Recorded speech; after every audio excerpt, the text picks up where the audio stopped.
कराची में कोरोना की किस्म डेल्टा वेरिएंट के तेजी से फैलाव को रोकने के लिए कराची समेत सिंध भर में लॉकडाउन लगा दिया गया है। जुज़वी लॉकडाउन 31 जुलाई बरोज हफ्ता से 8 अगस्त तक के लिए लगाया गया है। लॉकडाउन लगाने का फैसला वज़ीर आला सिंध मुराद अली शाह की ज़ेर सदारत कोरोना टास्क फोर्स के इजलास में किया गया। इजलास में सूबाई वज़रा, अपोजिशन अरकान, सूबाई असम्बली, डॉक्टर्स और ताजी रहनुमाओं के अलावा सरकारी ओहदेदारान ने शिरकत की। महकमा सेहत की जानिब से कोरोना वायरस की सूरत हाल पर ब्रीफिंग दी गई। इजलास में बताया गया कि कोरोना मरीजों की बड़ी तादाद ने वैक्सीनेशन नहीं कराई। वज़ीर आला सिंध मुराद अली शाह ने कहा कि रोड पर आने वालों का वैक्सीनेशन कार्ड चेक किया जाएगा। ये मुकम्मल लॉकडाउन नहीं है, जुज़वी लॉकडाउन है। बाद अज़ां वज़ीर आला सिंध ने प्रेस कॉन्फ्रेंस में बताया कि कोरोना टास्क फोर्स इजलास में कुछ मुश्किल फैसले भी हुए हैं। उन्होंने जुज़वी लॉकडाउन की तफसील देते हुए बताया कि ट्रांसपोर्ट सिर्फ वैक्सीनेशन कराने वालों के लिए खुली रहेंगी। अगले हफ्ते से सरकारी दफातर भी बंद रहेंगे। बैंक्स विफाक के मातहत होते हैं, उनसे कहेंगे कि हाजिरी 50% रखें। वज़ीर आला सिंध का कहना है कि शहरी 9 दिन तक ताउन करें। कोरोना वबा से बचाव मुमकिन है। लॉकडाउन कामयाब रहा तो 9 अगस्त से चीजें मामूल पर ले आएंगे। जुज़वी लॉकडाउन में रेस्टोरेंट्स को सिर्फ ऑनलाइन डिलीवरी की इजाजत होगी। सब्जी और गोश्त की दुकानें, milk shops, utility companies, medical stores, petrol pumps, kirana, bakery शाम 6 बजे तक खुली रहेंगी। वज़ीर आला ने बताया कि अगले हफ्ते इम्तहानात नहीं होंगे, तारीख बढ़ाई जाएगी। तस्लीम करता हूँ हमसे गलती हुई, इक़दाम पहले कर लेने चाहिए थे। डेल्टा वेरिएंट बहुत ज्यादा खतरनाक है। असद उमर और डॉक्टर फैसल सुल्तान ने मदद का यकीन दिलाया है। उन्होंने कहा कि लॉकडाउन में ज्यादा से ज्यादा वैक्सीनेशन की जाएगी। एक सवाल के जवाब में वज़ीर आला सिंध ने कहा कि लोगों को चाहिए कि पुलिस को फायदा उठाने का मौका ही न दें, सिर्फ जरूरी काम हो तो घर से निकलें। हेल्थ और मेडिकल रिलेटेड फैसिलिटीज ये खुली रहेंगी।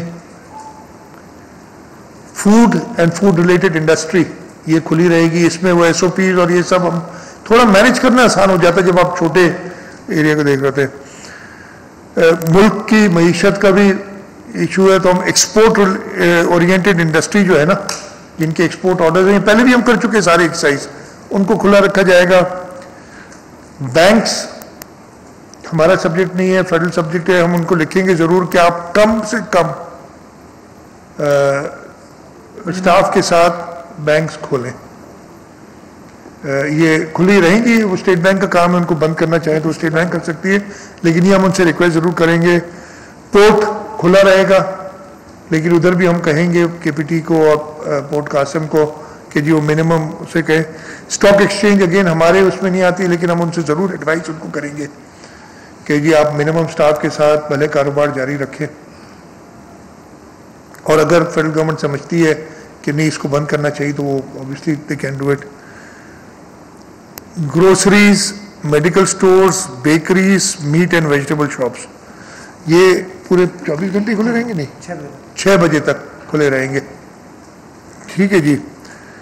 पेट्रोल पंप्स खुले रहेंगे।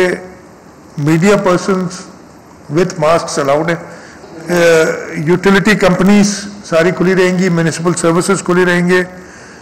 रेस्टोरेंट्स में सिर्फ डिलीवरी, टेक अवे भी हमें बंद करना पड़ेगा 1 हफ्ते के लिए। इम्तिहानात की बात हो रही थी, मैंने भी डायरेक्शंस दे दी हैं कि अगले हफ्ते इम्तिहानात नहीं होंगे, हर चीज़ आगे कर दें आप 1 हफ्ता या कुछ। ये मोटी मोटी चीज़ें और वो डिटेल सारी आ जाएगी। ये ओपन जो है वो है। मैंने सिर्फ आपको एग्जाम का इसलिए बताया कि वो मैं TV पे देख रहा था कि कुछ मुबहम खबरें आ रही थी, वो भी क्लियर कर दूं। इसके अलावा सब कुछ बंद रहेगा।